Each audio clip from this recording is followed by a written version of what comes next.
ಮುಳಬಾಗಿಲು ಕಾಂಗ್ರೆಸ್ ಪಾಳೆಯದಲ್ಲಿ ಶುರುವಾಗಿದೆ ಹೊಸ ಸಂಚಲನ. ಕೆಪಿಸಿಸಿ ಅಧ್ಯಕ್ಷ ಬಿಕೆ ಹರಿಪ್ರಸಾದ್ ಅವರನ್ನು ಭೇಟಿಯಾಗಿ ಮಹತ್ವದ ಚರ್ಚೆ ನಡೆಸಿದೆ ವಿ ಆದಿನಾರಾಯಣ ನೇತೃತ್ವದ ಕೈಪಡೆ.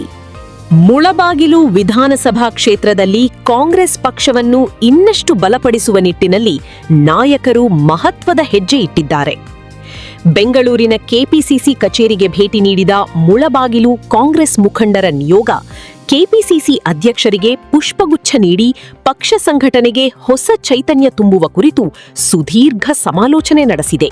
ಪಂಚ ಗ್ಯಾರಂಟಿ ಯೋಜನೆಗಳನ್ನು ಜನಸಾಮಾನ್ಯರಿಗೆ ಇನ್ನಷ್ಟು ಪರಿಣಾಮಕಾರಿಯಾಗಿ ತಲುಪಿಸುವುದು ಹಾಗೂ ಪಕ್ಷದ ತತ್ವ ಸಿದ್ಧಾಂತಗಳನ್ನು ಗ್ರಾಮ ಮಟ್ಟದವರೆಗೆ ಕೊಂಡೊಯ್ಯುವ ಬಗ್ಗೆ ಸಭೆಯಲ್ಲಿ ಗಂಭೀರ ಚರ್ಚೆ ನಡೆದಿದೆ.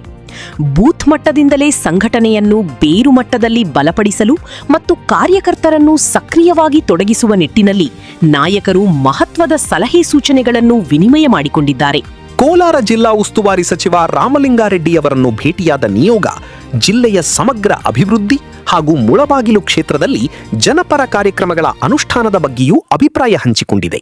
ಇದೇ ವೇಳೆ ಕೋಲಾರ ಜಿಲ್ಲಾ ಉಸ್ತುವಾರಿ ಸಚಿವ ರಾಮಲಿಂಗಾರೆಡ್ಡಿಯವರನ್ನು ಭೇಟಿಯಾದ ನಿಯೋಗ ಜಿಲ್ಲೆಯ ಸಮಗ್ರ ಅಭಿವೃದ್ಧಿ ಹಾಗೂ ಮುಳಬಾಗಿಲು ಕ್ಷೇತ್ರದಲ್ಲಿ ಜನಪರ ಕಾರ್ಯಕ್ರಮಗಳ ಅನುಷ್ಠಾನದ ಬಗ್ಗೆಯೂ ಅಭಿಪ್ರಾಯ ಹಂಚಿಕೊಂಡಿದೆ. ಈ ಉನ್ನತ ಮಟ್ಟದ ಭೇಟಿಯಿಂದ ಮುಳಬಾಗಿಲು ಕಾಂಗ್ರೆಸ್ ಕಾರ್ಯಕರ್ತರಲ್ಲಿ ಹೊಸ ಹುಮ್ಮಸ್ಸು ಗರಿಗೆದರಿದ್ದು ಮುಂಬರುವ ದಿನಗಳಲ್ಲಿ ಸಂಘಟನಾ ಚಟುವಟಿಕೆಗಳು ಮತ್ತಷ್ಟು ವೇಗ ಪಡೆದುಕೊಳ್ಳುವ ನಿರೀಕ್ಷೆ ದಟ್ಟವಾಗಿದೆ.